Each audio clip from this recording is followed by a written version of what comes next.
Suara rakyat, suara kebenaran, suara kebenaran.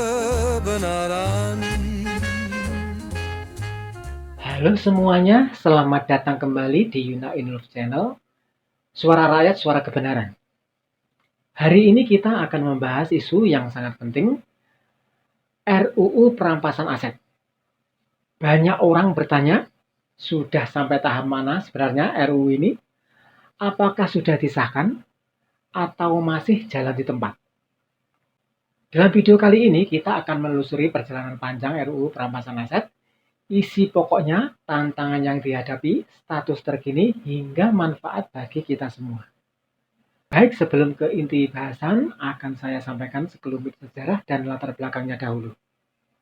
RUU Perampasan Aset pertama kali muncul sejak tahun 2008. Alasannya sederhana. Banyak kasus korupsi atau tindak pidana ekonomi, di mana pelaku sudah dihukum, tapi aset hasil kejahatan tetap tidak bisa dikembalikan ke negara. Ada juga kasus di mana pelaku meninggal dunia, kabur, atau lolos dari jeratan hukum. Tanpa aturan yang jelas, aset itu tetap bisa dinikmati oleh orang lain.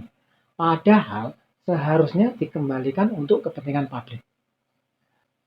Karena itulah muncul kebutuhan RUU Perampasan Aset sebagai dasar hukum yang tegas agar negara bisa mengambil kembali harta hasil kejahatan. RUU ini punya beberapa poin utama, yakni mempunyai 4 poin utama. Yang pertama, perampasan aset tanpa menunggu putusan pidana dalam kondisi tertentu, misalnya pelaku kabur atau meninggal. Yang kedua, pembuktian terbalik terbatas. Artinya, pemilik aset harus membuktikan bahwa harta yang dimilikinya bukan dari hasil kejahatan. Ketiga, sinkronisasi hukum. RUU ini harus harmonis dengan UU Tipikor, TPPU, KUHP, dan KUHAP.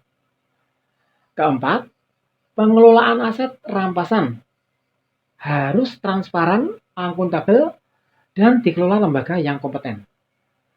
Namun ada juga isu yang perlu diperhatikan. Di sini ada 3 isu yang harus diperhatikan ya. Yaitu yang pertama, bagaimana menjamin hak asasi manusia dan asas praduga tak bersalah. Yang kedua, apakah mekanisme pembuktian terbalik bisa diterapkan dengan adil? Ketiga, bagaimana mencegah aset rampasan disalahgunakan oleh pihak pengelola? Nah, itulah 3 isu yang harus diperhatikan. Sekarang masuk status terkini. Sampai di mana sekarang? Tahun 2025, RUU Perampasan Aset sudah masuk prolegnas prioritas. DPR menargetkan pembahasan selesai tahun 2025 bersamaan dengan revisi RUU KUHP atau KUHAP. Saat ini, RUU masih dalam tahap penyusunan naskah akademik, harmonisasi, dan pembahasan paralel. Belum sampai tahap pengesahan, tapi sedang menjadi agenda penting di DPR. Adapun kendala yang dijumpai meliputi pertama, harus dipastikan tidak tumpang tindih dengan undang-undang lain. Kedua, masih ada perdebatan soal keadilan mekanisme pembuktian terbalik.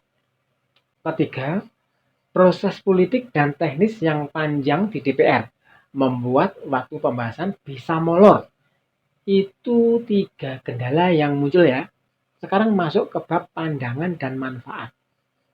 Pendukung RUU menilai aturan ini akan memperkuat pemberantasan korupsi, mempercepat pemulihan aset negara, dan memberi efek jerah. Sedangkan dari pihak yang kritis menekankan potensi pelanggaran HAM jika penyitaan dilakukan sebelum ada putusan pidana. Itulah pandangan dari pihak pro dan kontranya. Jika RUU Perampasan Aset disahkan, manfaatnya bisa besar di antaranya. Pertama, aset hasil kejahatan bisa segera diamankan. Kedua, kekayaan negara yang hilang karena korupsi bisa dipulihkan. Ketiga, kepercayaan publik terhadap hukum bisa meningkat, walaupun risiko penyalahgunaan dan kelemahan pengelolaan aset juga tetap ada. Kesimpulannya, RUU Perampasan Aset sudah lama ditunggu dan kini sudah masuk tahap prioritas pembahasan di DPR. Sedangkan statusnya belum disahkan, tapi targetnya rampung di tahun 2025. Publik perlu ikut mengawasi agar RUU ini tidak sekedar menjadi simbol, tetapi benar-benar bermanfaat. Terima kasih sudah menonton, jangan lupa untuk like, share, dan subscribe agar makin banyak orang yang tahu perkembangan isu ini. Sampai jumpa di video berikutnya, kita akan terus bahas isu politik dan hukum terbaru untuk kalian semua.